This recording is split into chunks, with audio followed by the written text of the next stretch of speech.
Superman is a character that needs no introduction. Since his epic debut in Action Comics issue 1, the Man of Steel has been the superhero genre's flagship hero, carrying the torch for DC Comics since the 1930s and being the archetypical character for an entire industry. Around every corner of the globe, people of all cultures recognise this unmistakable hero. From his trademark blue costume, his curled hair, his red and yellow symbol, and his on-again off-again relationship with Trunks, Superman has one of the most instantly recognisable designs of any fictional character. And while the last Son of Krypton's costume has been tweaked and altered slightly throughout the 8 decades of publication, they all share these core identifiable traits. They all look and feel like Superman.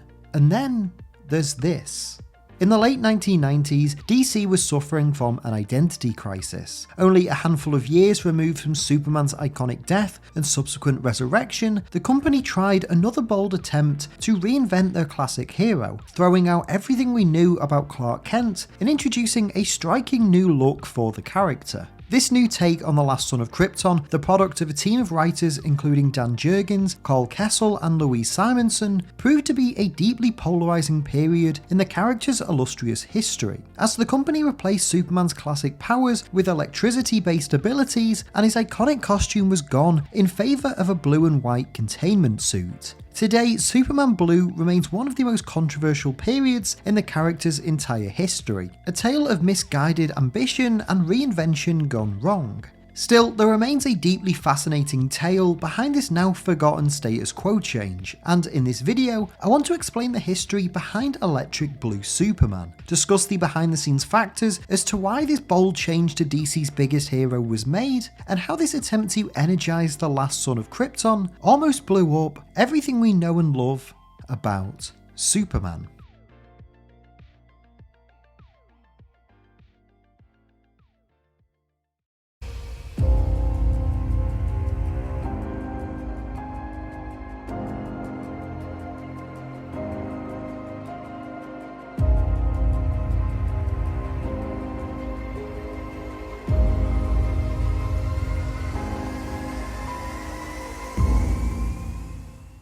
Before we continue though, just a quick reminder to leave a like on this video if you enjoy it, and subscribe to Owen Likes Comics so you don't miss out on any future videos. In order to explain why DC made this major status quo change to Superman and the lasting legacy that his blue reinvention had, it's first important to outline how this change and its accompanying storyline first came to be. Throughout the golden and silver ages of comics, DC published a series called Imaginary Stories. Essentially the precursor to the Elseworld and Black Label imprints, these tales would reimagine their flagship heroes in unexpected and unique ways, with stories ranging from Superman being raised by apes, to Jonathan and Martha Kent adopting Bruce Wayne following the death of his parents, resulting in a world where Batman and Superman are siblings. The Imaginary Tales series was eventually retired in 1986, with the final story being told in this series being Alan Moore and Curt Swan's Whatever Happened to the Man of Tomorrow. Nevertheless, the Imaginary Tales books had a lasting legacy on DC's approach to storytelling for subsequent decades. Not only did they introduce the Elseworlds imprint in 1991, but one particular imaginary story stuck around in the mind of DC's writers, artists and editors. In the pages of Superman issue 162 from July 1963, Leo Dorfman and Curt Swan created The Amazing Story of Superman Red and Superman Blue, which saw the Man of Tomorrow be split into two distinct entities, differentiated only by their contrasting coloured costumes. These two Supermen would work together, defeating all of the hero's rogues before settling down and marrying two of Clark Kent's main love interests, Lois Lane and Lana Lang. While this concept is admittedly very silly, it is well remembered as one of the first examples of an out-of-continuity Superman story, and the idea of Superman being split into two beings seemed to strike a chord with readers. Flash forward to the mid to late 1990s, having shaken the comics industry to its foundations in 1992 with their highly publicised Death and Return of Superman saga, DC Comics found themselves at a crossroads. Although the death of Superman had caught the attention of mainstream audiences and proved proved tremendously successful in terms of sales, following Kal-El's return in the summer of 1993, the company struggled to maintain this newfound intrigue and popularity. As Superman's sales began to slow down, once the hero's classic status quo returned, the company began brainstorming new ways to reinvigorate their flagship character. As such, in December of 1996, Superman finally tied the knot with Lois Lane in the one-shot comic Superman The Wedding, and soon after, the hero fronted a new iteration of the Justice League, first appearing in Fabian Nicieza and Mark Waid's 4-part miniseries JLA A Midsummer's Nightmare, before spinning off into a new monthly title written by Grant Morrison. However, conversations remained going into 1997 about making a significant change to Superman's status quo. Dan Jurgens, who was one of the most prominent writers of Superman at the time, noted how, "We were always looking for big stories to do with Superman, and those usually involved the idea of changing up the status quo in some way. We discussed the general idea of a costume change even back when we brought Superman back from the dead, of course. That was part of the inspiration for the all-black costume. So we kind of revived some of that here, and also went with a change in powers, which we'd also talked about previously." During this era, Superman had 5 ongoing monthly titles, and to best coordinate each creative team's storytelling, the various writers, artists and editors would meet annually over a weekend to hash out a plan for the next year of adventures. It was here at these Superman summits that the idea of adapting the classic imaginary story was first floated. Initially, the idea of reworking Dorfman and Swan's story had been semi-jokingly suggested by colorist Glenn Whitmore, but it was here at the 1996 summit that the creators began to explore this concept seriously. Carl Kessel, then the writer of Adventures of Superman, suggested giving Clark a new set of powers alongside a drastically redesigned costume. As the various writers and artists pondered this idea, they quickly realised that Whitmore's pitch could be used as a conduit. By splitting Superman into 2 distinct entities, one red and one blue, they could create 2 brand new characters, each with redesigned costumes and unique abilities. As then DC executive editor Mike Carlin explained when speaking with comicbook.com, "We worked very hard not to simply discount any ideas, no matter what corner of the room they came from, and we were all fans of the original imaginary story, but we wanted to do something new that was something the particular team we had assembled at the time wanted to get behind. Now, if the writers and artists couldn't come up with something that the room wanted to do, we wouldn't have done it. People joined in with ideas and suggestions, and the Power Surge idea was fleshed out."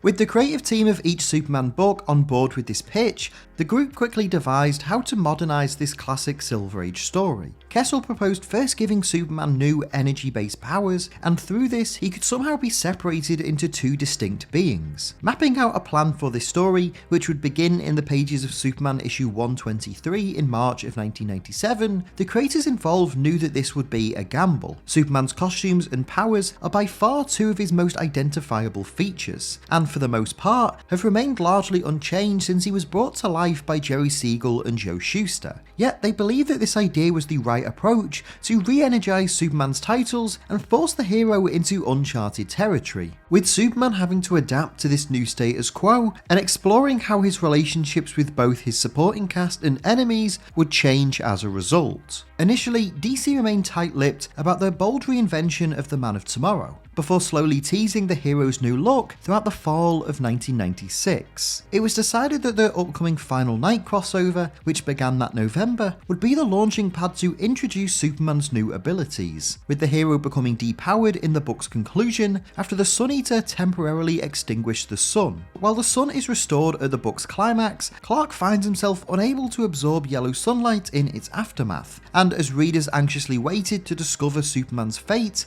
in the pages of Superman issue 123, they would discover an all-new version of the last son of Krypton that was, in more ways than one, truly shocking.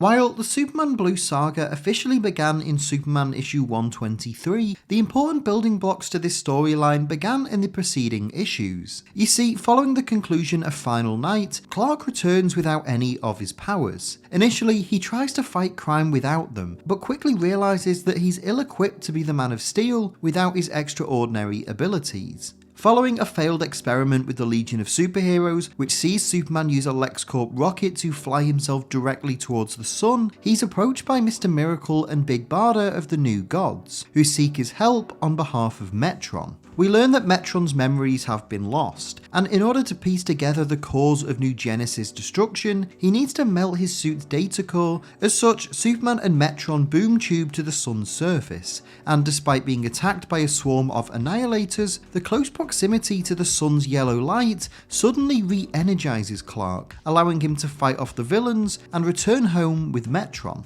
Upon returning to Earth, Superman finds that his powers have now been restored. However, when running tests in the Fortress of Solitude, he begins to notice irregularities with his DNA. This concern grows once Clark returns home, where after reuniting with Lois, he startles her with a sudden electric shock. As Lois is confused, massive amounts of energy begin to exude from Clark's body. As Superman becomes more and more overwhelmed by this energy, he's ambushed by the villainous Atomic Skull, and it's during this fight that Clark uses his new energy abilities to neutralize the villain, but in the process causes a city-wide blackout. As Lois rushes towards Clark after the battle, we discover that his body is beginning to rapidly deteriorate, losing its physical form and becoming pure solar energy. Soon after this, Clark seeks the help of Star Labs, who theorised that during Final Night, Superman overloaded his body's ability to absorb the sun's radiation. With the help of Lex Luthor, the Star Labs scientists build a containment suit to allow Clark to maintain his physical form of Superman. But this comes with some rather unexpected changes. Despite the fact that Superman can remain whole when wearing this suit, he discovers that he now has the ability to transform into Clark Kent, but when doing so, he loses all of his superhuman abilities. Speaking of which, Superman also realises that many of his traditional powers, such as X-ray vision, heat vision and super hearing, have all been replaced with new powers, such as teleportation, energy manipulation and the ability to become intangible. After coming to terms with this new status quo, Superman, donning his new costume, flies home to Smallville, explaining what has happened to his adoptive parents. With the Kents looking on confused, Clark boldly flies into the air, recreating an iconic page from John Byrne's The Man of Steel, formally ushering in this new electric age of Superman.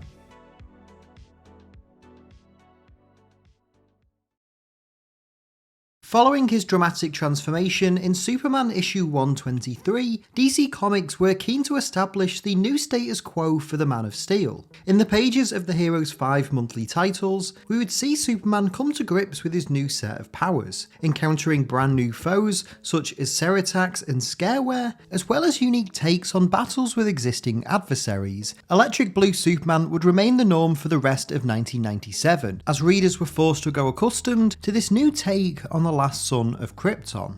But it wasn't just the readers of the 5 Superman books that had to contend with this major change. As noted previously, DC's decision to change Superman's status quo coincided with Grant Morrison and Howard Porter's launch of a brand new Justice League comic, one designed to restore the League to their position as DC's flagship team, as well as showcase the original 7 members. Although this JLA's lineup did feature some alterations from the classic 1960s team, most notably featuring Kyle Rayner and Wally West as Green Lantern and the Flash, this shake-up to Superman's abilities proved to be a challenging hurdle for Morrison and Porter. This is best demonstrated by looking at the first 5 issues of JLA. Issues 1 through 4 detail the League's battle with HyperClan, a group of white Martians who masquerade as superheroes. Here, Superman wears his traditional costume with the same powers he has had for decades. Issue 4 ends with the JLA fully formed and moving into the new base of operations, the Watchtower.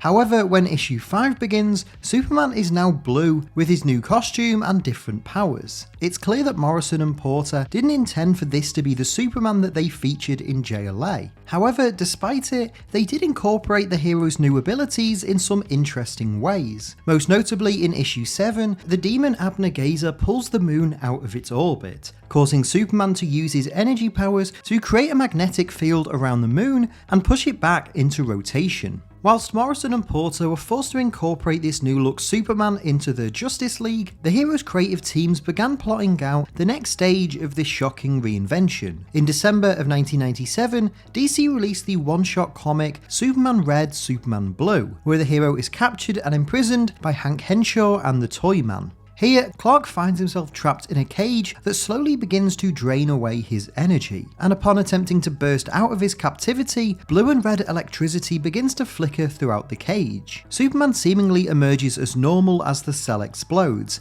as he begins to interrogate Toyman over his evil plan. As this is going on, we see Henshaw attempting to flee, but he too is stopped by Superman, though this time the hero's wearing an all red costume instead of blue. This red Superman immediately attacks Henshaw, flying him into space before hurling the villain into the sun. As Superman Red flies back to Earth, returning to the Daily Planet to document his heroics, we see his blue counterpart exiting the villain's lair, wondering where Henshaw has escaped to. Realising that Superman has been split in two, we watch as both change into their civilian personas, with the two Clark Kents coming face to face in Superman issue 132. Here, the two Supermen realise that the villain's cage somehow caused them to split into two beings, and it's in this interaction that we see the differences between Superman Red and Superman Blue emerge. For example, Superman Blue is far more level-headed, while Superman Red is rash, aggressive, and sometimes abrasive. Not only do their personalities clash with one another, but it becomes apparent that neither men want to become whole again, leading to a rivalry between the two Supermen. The two Supermen agree to go their separate ways, with DC briefly giving each character their own distinct title, with Superman Blue starring in Action Comics, while Superman Red featured in The Man of Steel. Around this time, the Men of Tomorrow's feud also caused a rift between them and Lois Lane, causing her to leave the pair and move to Mexico. The finale of this Superman saga begins soon after though, when Superman Red discovers that the Millennium Guard have escaped from a Cadmus facility and are attempting to wreak havoc using the Earth's electromagnetic field. After discovering this, Superman Red chooses not to alert the other members of the Justice League and attempts to fight the Guard himself. This doesn't go to plan though, as Superman is no match for the combined might of the villains, who signal the arrival of the colossal Millennium Giants. These giants declare their intentions to restore a neutral balance to the Earth by eradicating all life on it, leading to both Supermen putting their differences aside and uniting to defeat them. With the entire world at stake, the two heroes finally work together, combining their powers to fight the giants before facing a being known as the Keeper of the Flame. The Keeper explains that in order to properly defeat the giants, they will have to sacrifice themselves to extinguish an eternal flame at the Earth's core, which is the source of the villain's powers. Realising what needs to be done, the Men of Tomorrow fly into the Earth's core, but upon doing so, they realise that if they're not successful, the planet will explode much like Krypton. Accepting that this is the only way, Superman Red and Superman Blue fly directly into the flame and use their combined might to extinguish it. As the world's various heroes watch on, blue and red lights flash across the sky, but as the Millennium Giants fall,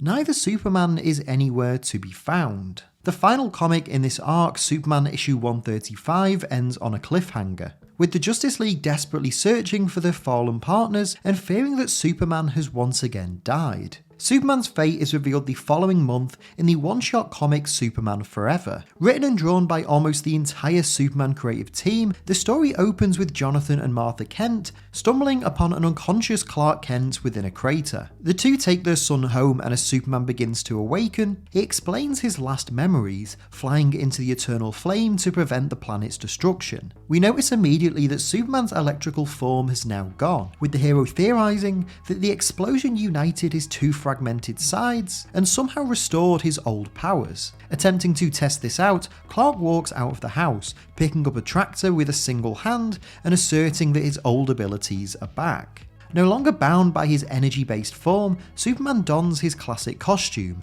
flies into the air, and returns to Metropolis. After one of the most strange and unexpected periods in the Man of Steel's lifetime, the true Superman had finally come home.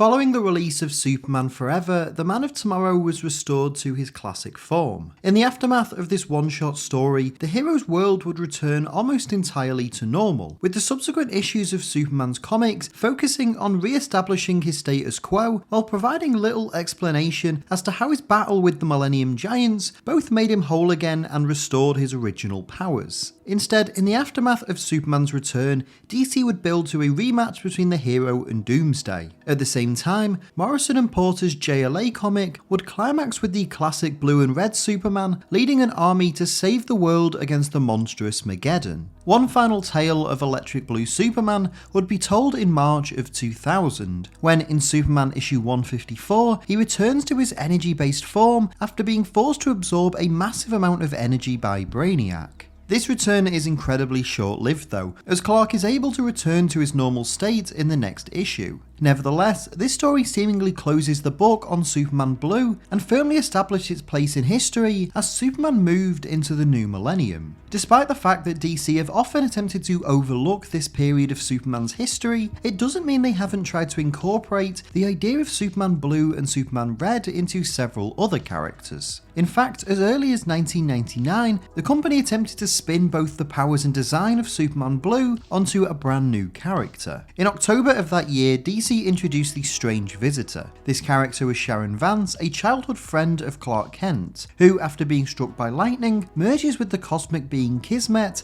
and is transformed into a pure electromagnetic being. Seeking the help of Professor Emil Hamilton, Vance is given a containment suit much like the one made for Superman, and upon wearing it, she begins to exhibit similar energy-based powers as Clark. The Strange Visitor was seemingly an attempt to retain some of the more unique elements of Superman Blue, while still keeping the Man of Tomorrow in his usual form. The character would actually cross over with Superman on several occasions before sacrificing herself in the Our Worlds at War crossover from 2001. A decade later, J. Michael Straczynski and Chris Robertson would take a similar approach with the character of Livewire. Created for Superman the Animated Series, Livewire was brought into the DC Comics universe in 2006, and was portrayed mainly as a villain. As part of the ongoing Superman Grounded arc, it's revealed that Livewire's criminal actions were caused by her overdosing on electricity. As such, she's given a containment suit to better regulate her powers, one designed almost identically to Superman Blue.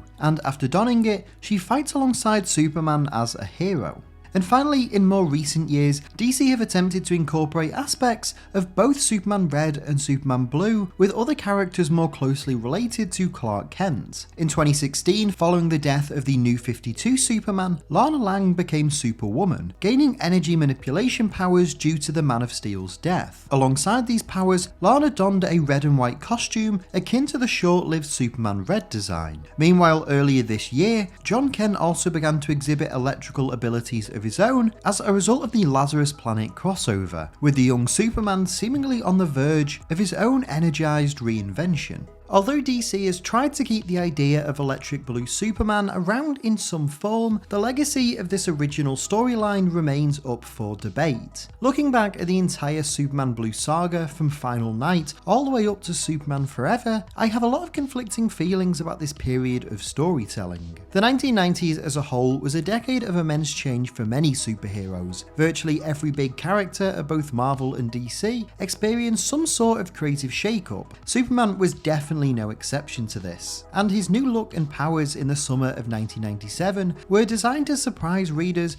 and bring interest back into his monthly titles. Despite the fact that DC promoted this change as being permanent, fans always knew that this change was temporary, and one driven largely by shock value and a desire to draw attention back to their books with a truly unexpected story. In a sense, I believe that DC thought, much like Batman's arc in Nightfall several years earlier, that by changing everything fans knew about Superman, it would remind readers why they loved the classic version of the hero, and get fans excited for his inevitable return once the Superman Red and Blue arcs concluded. Carl Kessel has suggested as much, stating that the purpose of this change was to remind readers of why they love Superman in the first place, and how the character is defined by his values and beliefs more so than the colour of his suit or the nature of his powers. As he explains, "The idea had come into my mind to give Superman completely different powers. Not only would this be a fun monkey wrench to throw at our hero, but on a story level, I saw lots of possibilities to show Superman struggling, something not easy to do or often seen with Superman. For the first time, he wouldn't know what he was capable of. He wouldn't know what could or couldn't hurt him.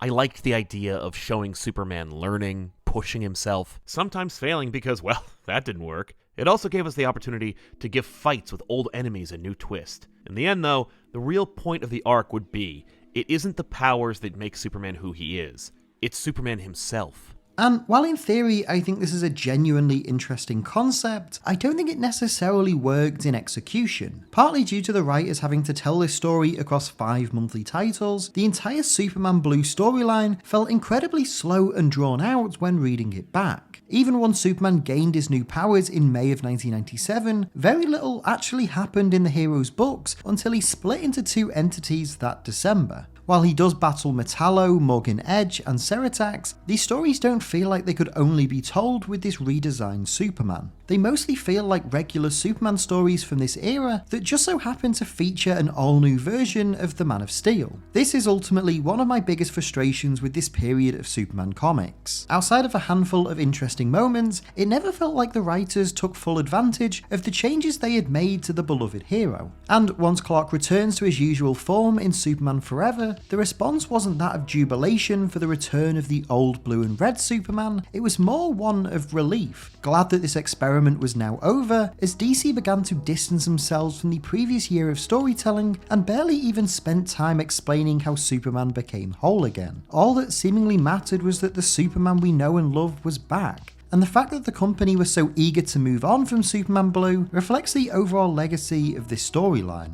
While I do think that throughout the 50+ issues of Superman that were told during this period, there are some redeeming factors, overall I found Electric Blue Superman to be incredibly underwhelming. A prime example of writers, artists and editors making wholesale changes to a beloved character in a desperate attempt to boost sales and shock readers, but without a genuine plan of how these changes would actually affect the hero or how it would be handled long term. And now, a quarter century since this story first began, Superman Blue is looked back on as little more than a strange and perplexing anecdote in the history of comics' greatest superhero, and a reminder that sometimes you just can't beat the original.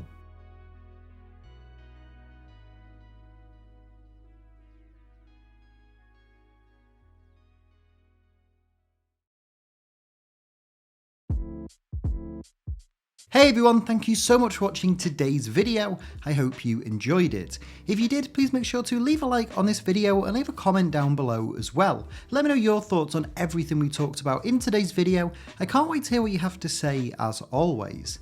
If you're new to Owen Likes Comics, please make sure to hit the subscribe button and the notify bell so you don't miss out on any future videos. And if you enjoyed this and you want some more, there should be some other videos on screen right now that you might also enjoy. If you want to help support the channel and help me make more videos, you can do so over at patreon.com/OwenLikesComics. Or if you just want some more of me, you can follow me on Twitter just at Owen Likes Comics. But that's all for this video though. Again, thank you all so much for watching. I hope you enjoyed it, and hopefully I'll see you next time. But until then, take care and keep reading.